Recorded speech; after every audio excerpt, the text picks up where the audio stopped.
Alhamdulillah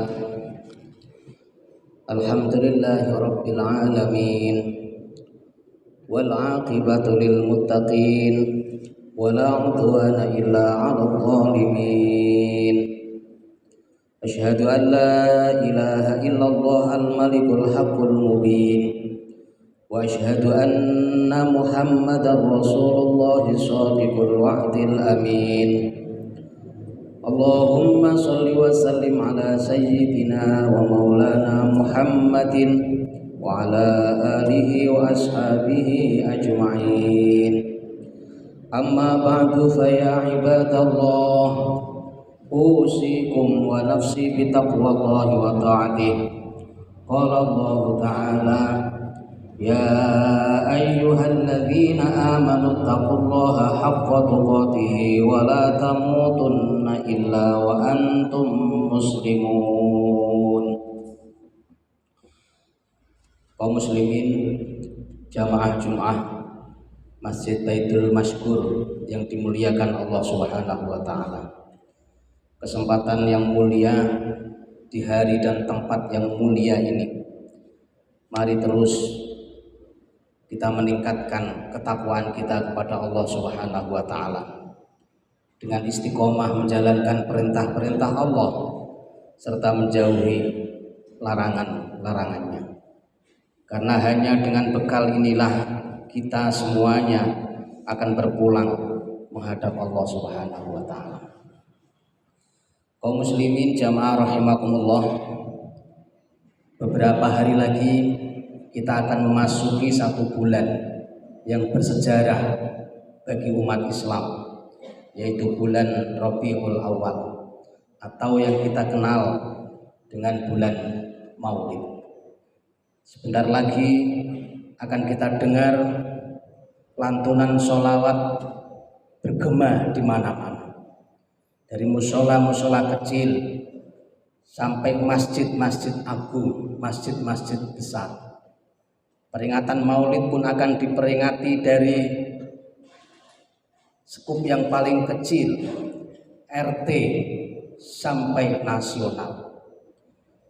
Semua itu dilakukan oleh kaum muslimin untuk membuktikan kecintaannya kepada baginda Rasul Muhammad SAW.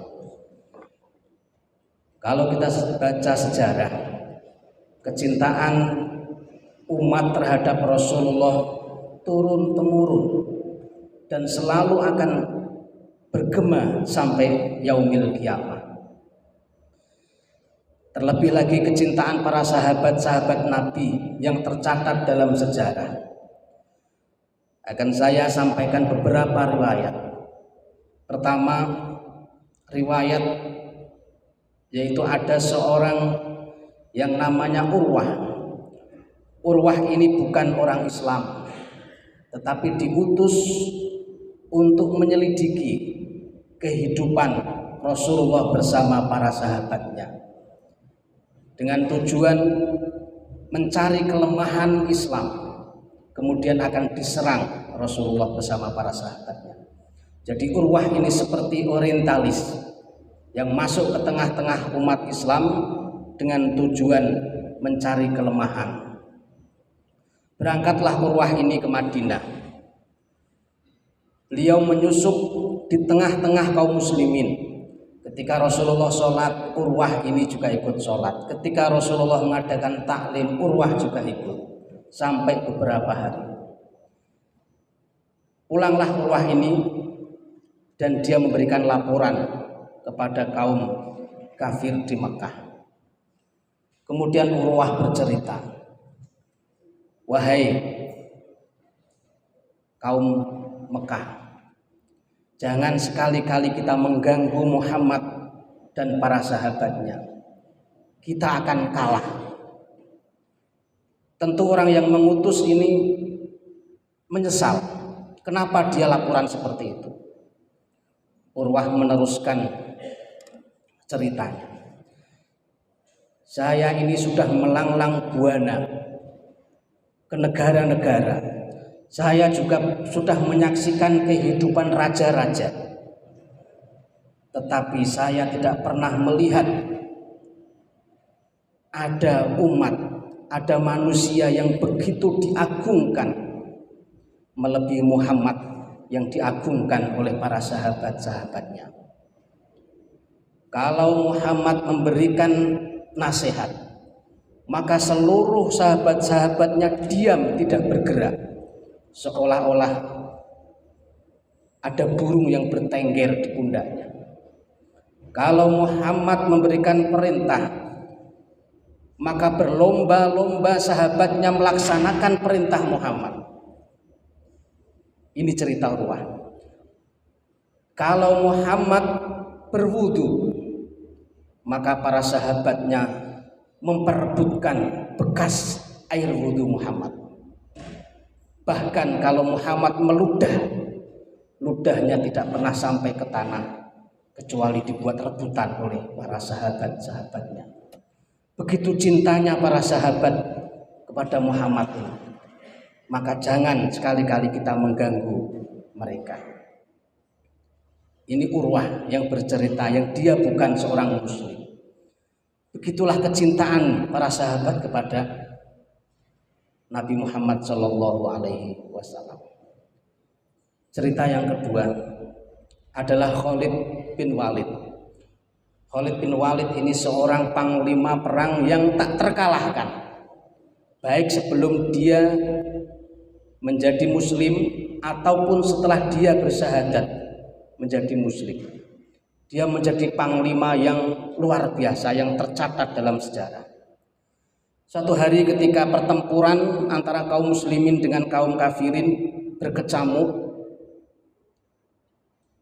tiba-tiba Khalid bin Walid ini masuk ke tengah kerumunan kuda-kuda yang sedang berlari. Tentu para sahabat semua histeris melihat itu. Untung Khalid bin Walid ini selamat. Setelah Khalid bin Walid selamat, para sahabat bertanya, "Wahai Panglima, kenapa engkau melakukan hal yang konyol itu? Bukankah ketika engkau masuk di tengah kerumunan atau berlariannya kuda-kuda itu, kau bisa celaka?"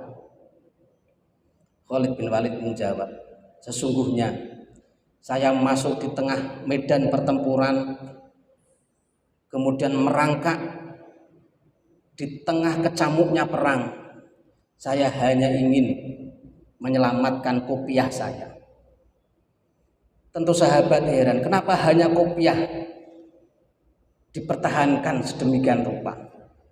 Khalid menjawab, di kopiah itu ada sehelai rambut Nabi.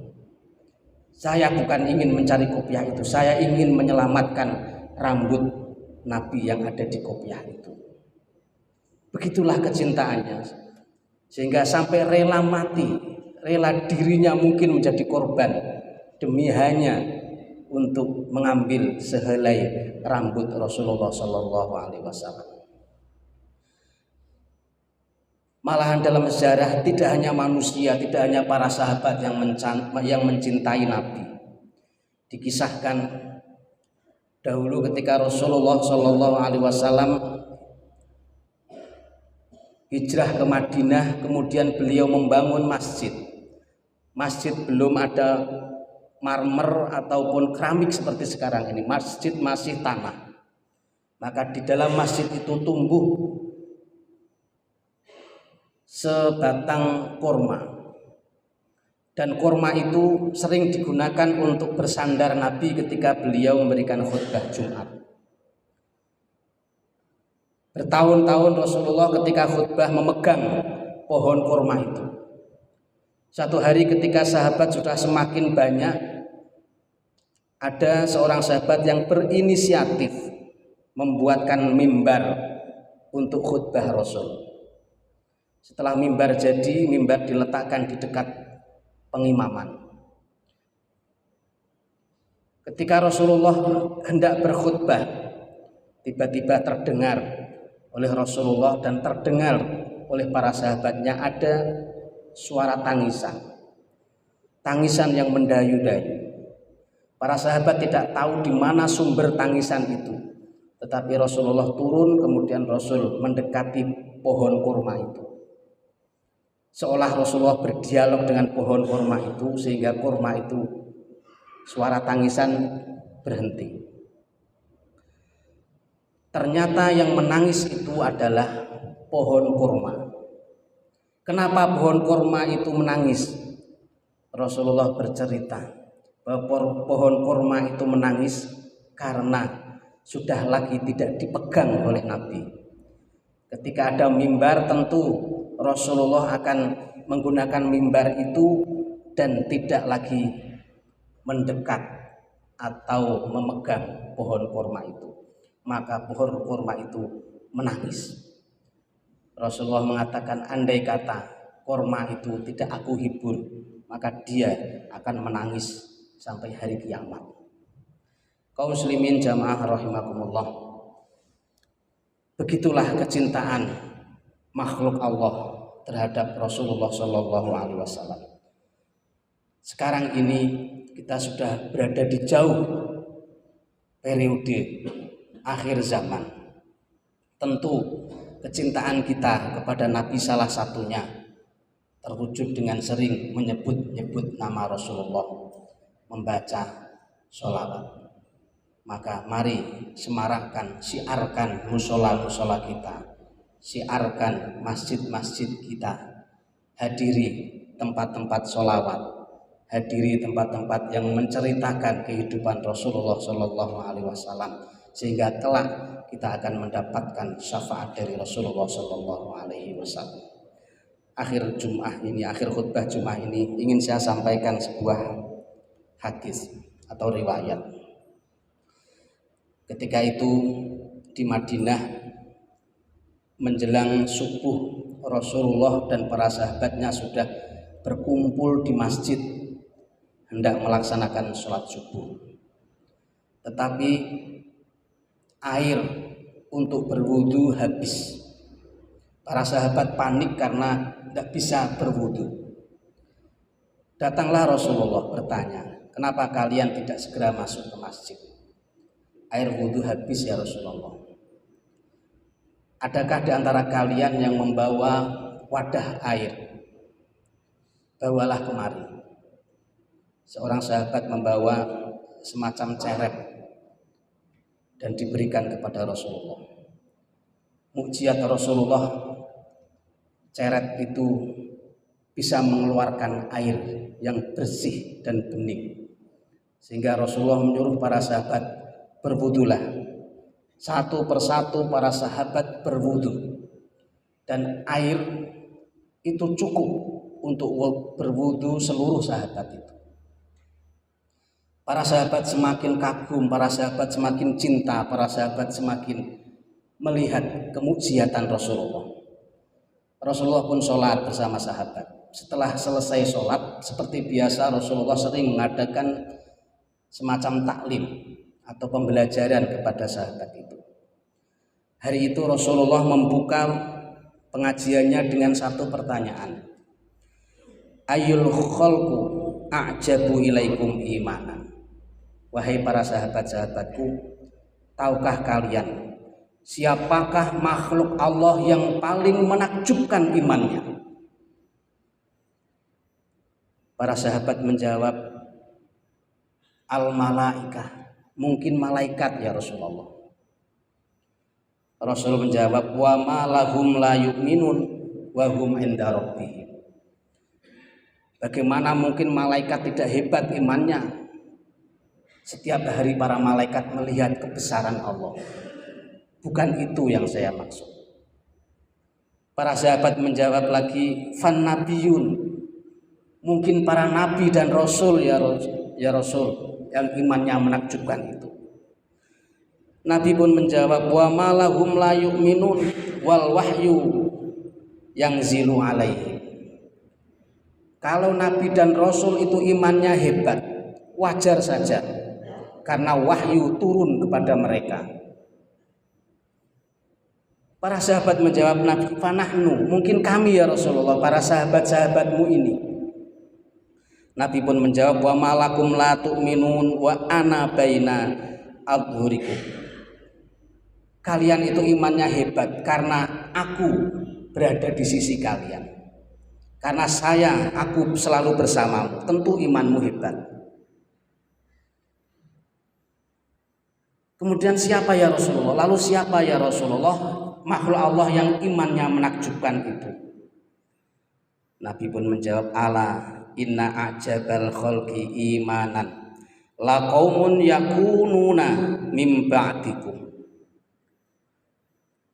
Makhluk Allah yang imannya menakjubkan adalah kelak di akhir zaman, ketika saya sudah tak ada, kalian pun sudah tiada, akan ada manusia-manusia yang mencintai aku walaupun dia tidak pernah melihat aku.